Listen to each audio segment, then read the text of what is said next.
The SENG KMIE has started its preparations for the Shad Suk Mynsiem 2022, which is scheduled from the 9th to 11th April 2022 at the WEIKING grounds, Shillong. The participation of dancers this year will cross 1,000 people as performers from all over the KHASI and JAINTIA hills are expected to take part.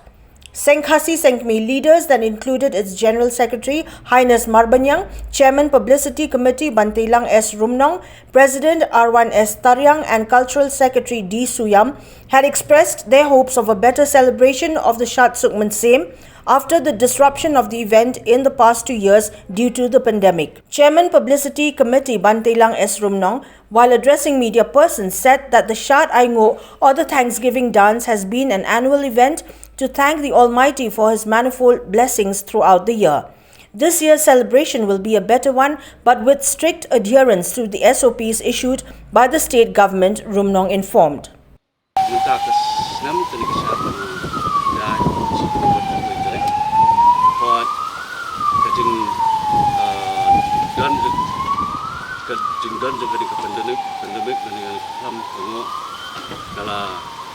Bentuk sibuk ni kesat di senam di belada pun ni senam belada di kerman ba hari senam kesat dan nampu nampi susu buat lada ni habut terrenting di kendon di ba labu tersoka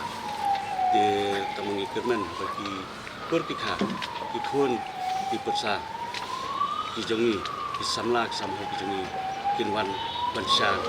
dakaba Suk Mynsiem bat ban kunfu kunfien ya kan irsat ini jemi kadi kesah kebaladon nadu hendai thai kadi ke jong ke indri ku koi ya hadian nang tu bade ningkong kisat nang te mokhak nang tu po hol jong hi hadian tang lai bon ki kenria bade nang tu